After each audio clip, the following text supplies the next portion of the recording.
Hey guys, welcome. My plan this morning is that after gym workout, I will take a little break and drive to different flower markets and shop for the most beautiful flowers in town for both of our moms for this coming Mother's Day on Sunday. But the problem is, I watched today's Inside Star Citizen for 4.8 patch report while I was working out at the gym. Before I even finished the whole episode, I already knew that there is a video to be made. Now, right now.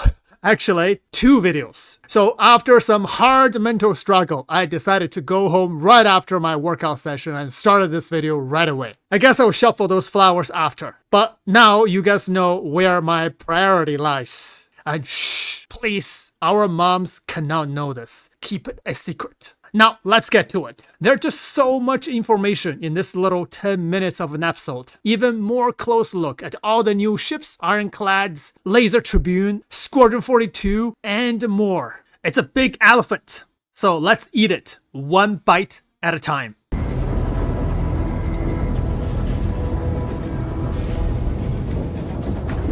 With tactical strike groups... Okay, we're gonna skip this tactical strike groups. You can experience this yourself, or you can test it in the PTU. We're gonna go to the meaty stuff. And of course, if you've already been testing on PTU or watching others on Twitch and YouTube, you know your troubles don't end there. Because the massive Vandul Mauler is tired of these guys' shit and don't seem to care which humans are which. So bug out or stand your ground if you can. The choice is up to you. Tactical strike groups is the most exciting step yet in realizing the fullest potential of Star Citizen's breadth of flyable combat ships. And like sandbox content such as Align and Mine, operations like Onyx Facilities and Rockcracker, events like Race for Stanton, or even Pyro's Contested Zones, Tactical Strike Groups is not a one-time release, but a new benchmark in the kinds of feature content that we can continue to build on for subsequent patches as we continue building out our universe on this journey to 1.0 and beyond. Wow, what Jared just said is fantastic. So, Tactical Strike Group, even though this mission seems to be less difficult than we thought, if you have tested that, you will know. Sometimes you can even solo it, or a small group of people, you can do it. However, this TSG is different than any other sandbox events. It's a benchmark. It's a beginning of space combat or even ground combat scenarios like this that they can create, they can bring into this game. They can fill this Star Citizen verse with all kinds of stuff like the tactical strike groups. This is exciting. I can't wait for what it's gonna bring, especially leading to 1.0. Hopefully every major patch from now on will have something like the tactical strike group, something new. A different combat scenario with different stages require groups of people. Some missions you can solo it, but some you really need a whole tactical strike group. Even against dozens of Vandul ships. Now we have the Mauler, but hopefully later we can have the Destroyer, even King ships. It's in my wildest dreams. Hopefully. Once the Kraken gets released next year, ILW, and Javelin gets released, hopefully the end of next year, and then once all those big ships coming in, can you imagine the scope this game can eventually become? And then leading to the ultimate, the end game content. 2 years ago, we learned about it. The player owned and built space stations and bases. So hearing this, I'm really excited about what Star Citizen can go. This is only the beginning. The TSG is the only beginning of a whole chain of this type of events or content. Really can't wait.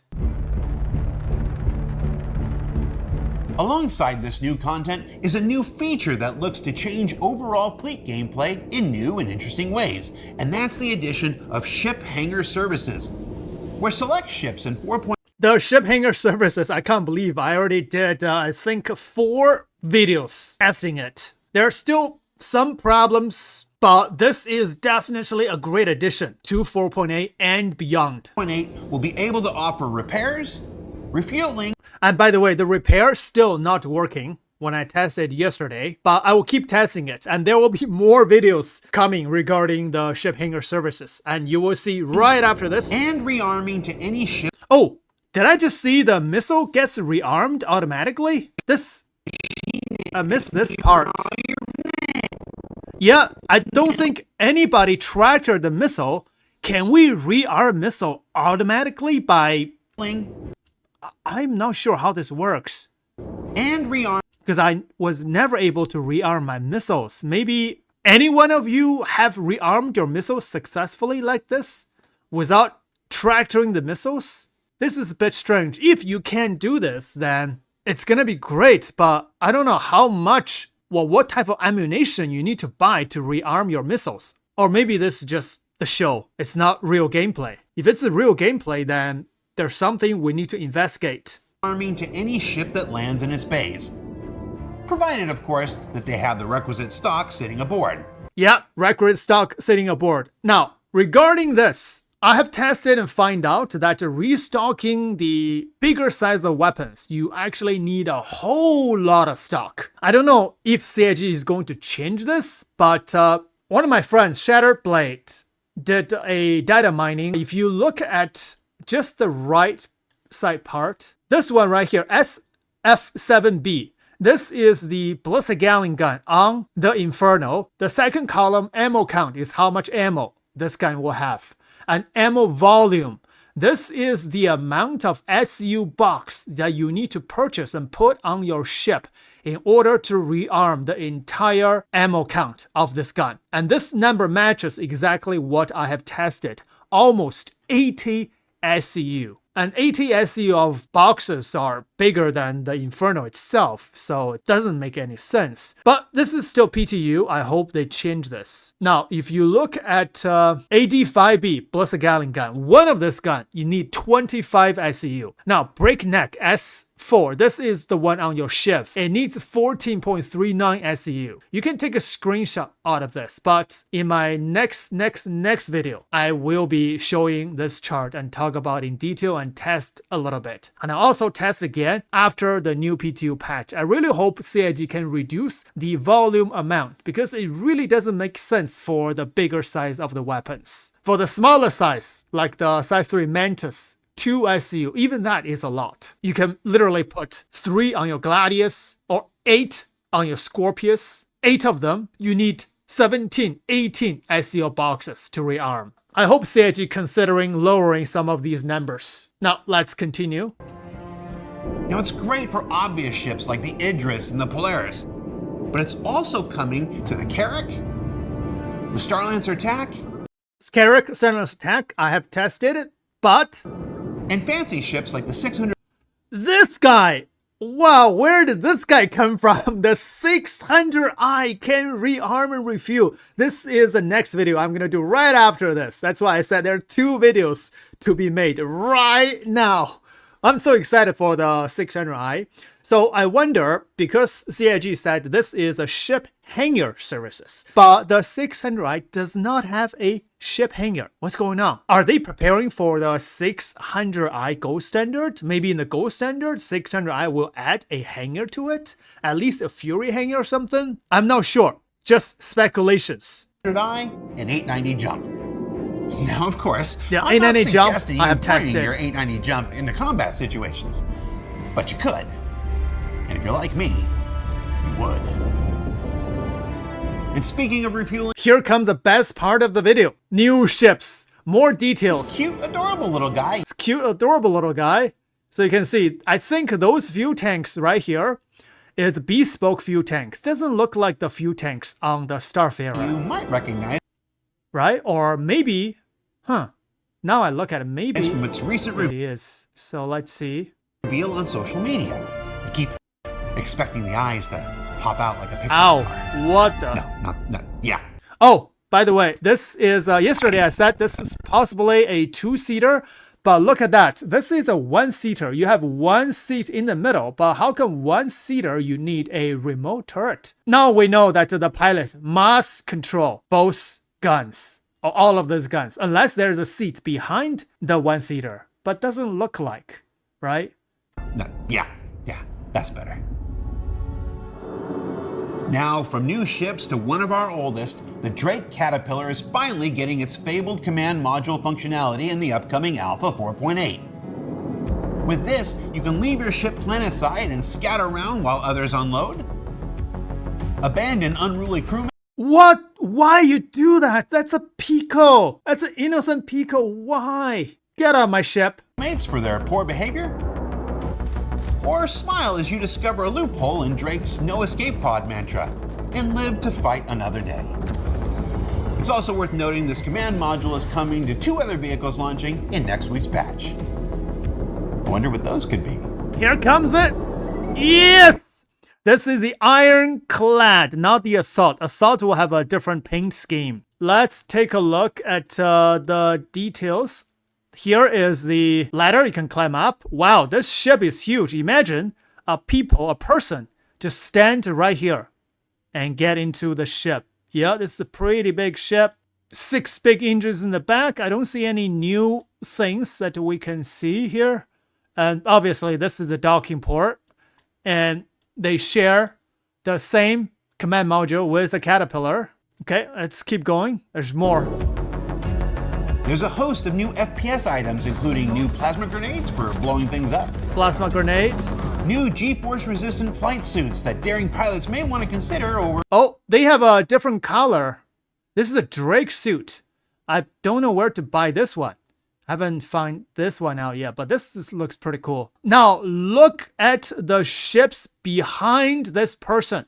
Those are Drake pit balls. And now you look at the guns on the pit balls. Right now, when I look at this, unless my scale is wrong, but this gun at the bottom doesn't look like a size 2 to me. Let's keep looking. Flying in bulkier armors all the time. And then the crossbow. I haven't been able to loot one yet. I don't know where to get this. The main event, the Novia crossbow. Now you can put a pin in bad folks, good folks, and anyone that just annoys you in style with this retro-inspired, futuristic death dealer. Pretty cool. And then, of course, there's our co-main event.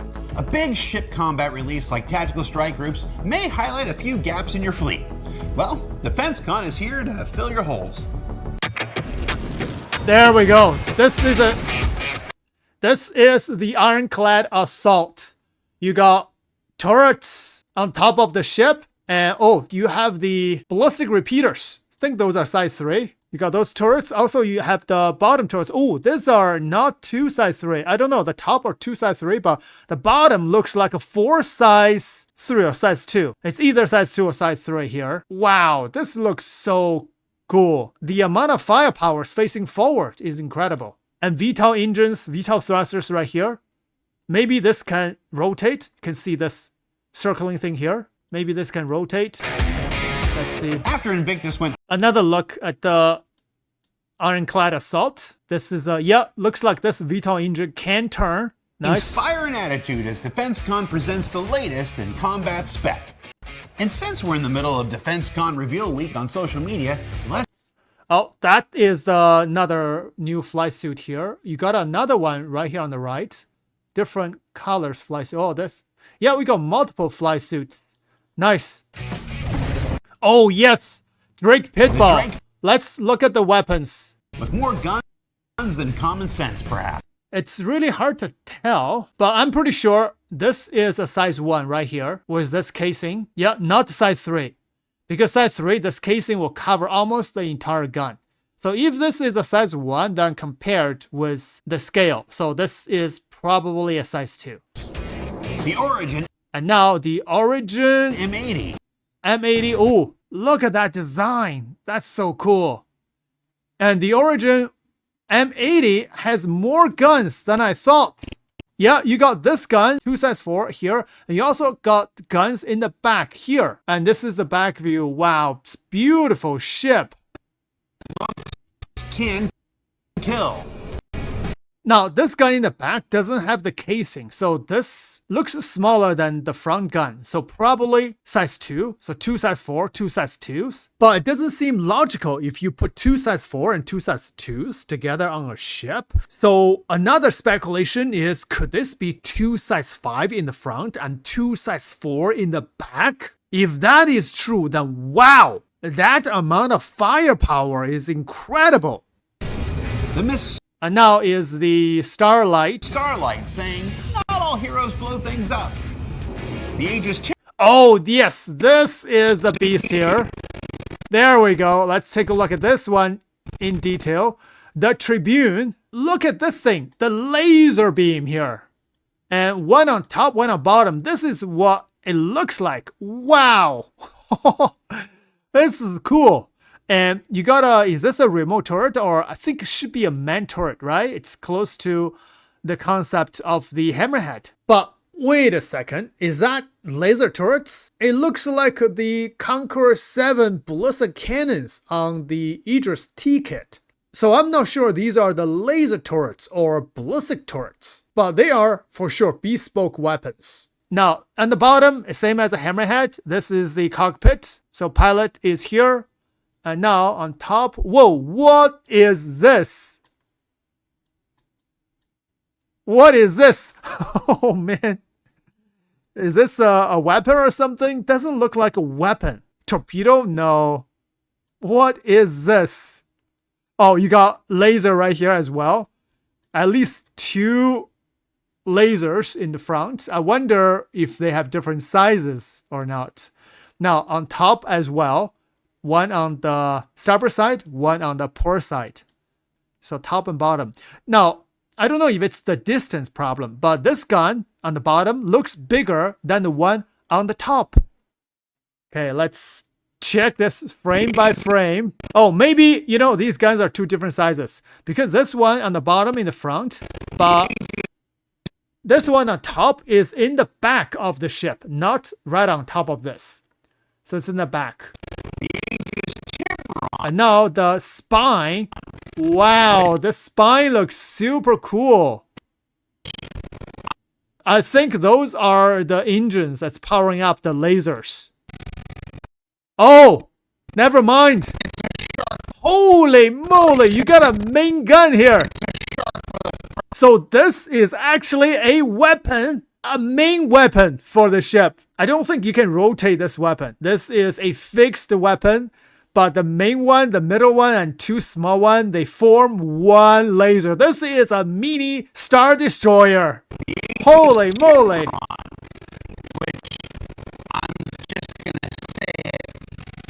Look at that. My goodness. Oh, the animation on top. Holy, this is so cool.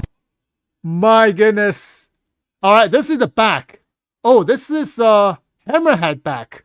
The engine, everything looks so much like the hammerhead. Yeah, but you don't have the top turret. Oh, you have a back gun somewhere. Let's see. Oh. Is this a gun or something in the back? It's gonna have some kind of defenses shooting at the back, right? Oh my gosh, the laser is super cool. All right, so that's it for the Tribune. Now this one is the Ironclad. And then of course the fatter. Oh, look at this animation here. Oh, the landing gear is humongous. My goodness. That's insane. Okay, Ironclad. The Ironclad top has opened. The 32 ICU box seems so small in here. This is the Ironclad Assault with the yellow trims. And oh, the Ironclad Assault. Wait a second. Hold on. The Ironclad can open all the way to here, but the Ironclad Assault. Oh, never mind. It can also open this much. Okay, so 8 pitballs in here. And still plenty of room. Okay, here is a pitball animation. Hangar services we discussed before. And all... Oh, Ironclad Assault. Wow, look at the amount of forward-facing firepower. And on top, you also have turrets. And all things working out like they should, both will be coming to PTU on Monday, May 11th, for existing owners to fly first. Wait, what does he say? And then, of course, the Caterpillar and the Ironclad Assault from Drake. The latter of which is getting the same hangar services we discussed before, and all things working out like they should, both will be coming to PTU on Monday, May 11th. Wait, May 11th on Monday, we are going to test fly this thing on the PTU. Existing owners to fly first. Wow! Yay! Of course, there's one more ship making its concept debut at DefenseCon this year, and that's the Anvil Odin battlecruiser. Now, not much has been revealed at this point beyond, yes, it really is twice the size of the Javelin.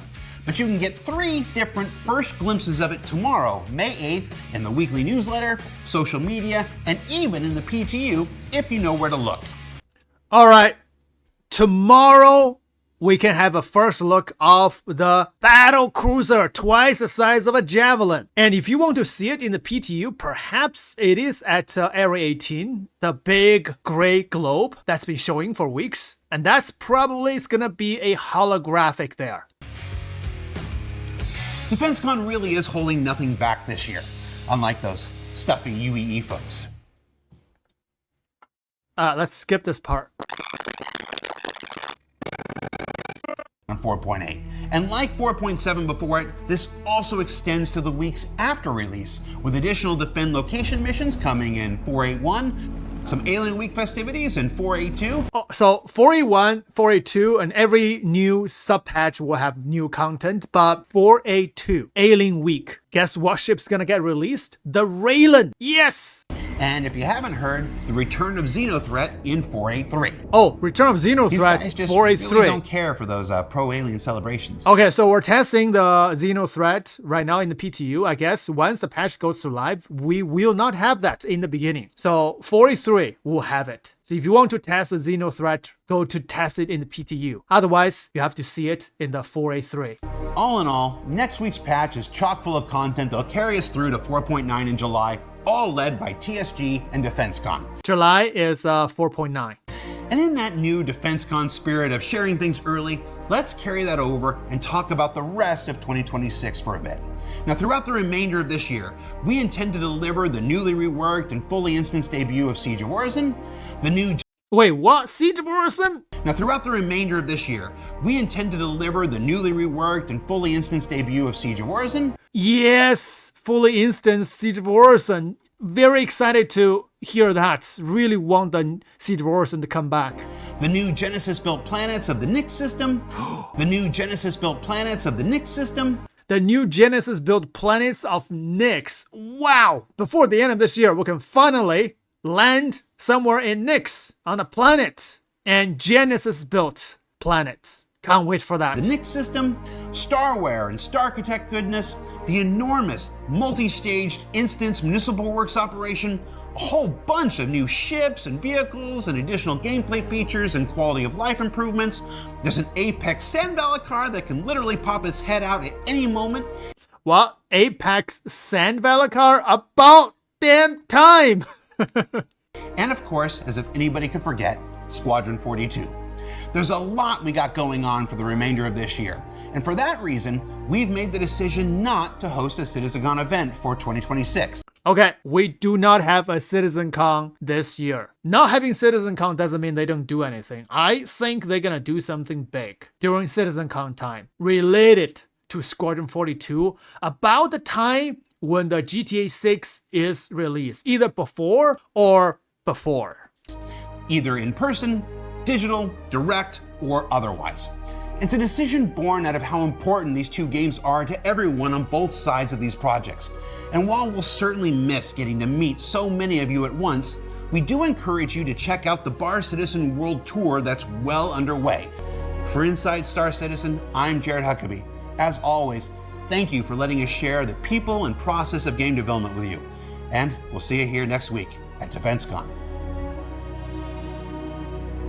Wow, thank you. What a wonderful episode this is. And yep, this is the reason that I have to go home and make this video right now, because myself also want to dissect this video bit by bit to figure out what information, hidden information it is there. I actually missed some. Now I know. Really excited to see the Tribune and all the smaller ships, as well as fly the Ironclad and Ironclad Assault. Also, next Monday, we are able to test it in the PTU. Buckle up! It's gonna be a bumpy ride.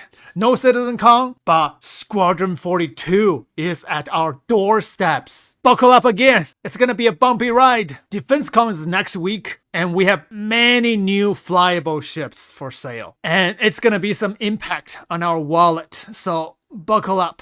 It's gonna be a bumpy ride. Yeah. Alright guys, this is it for this video. Now I can go shop for those flowers. Oh, wait a second. I still have the 600i ship hanger services video to test and make.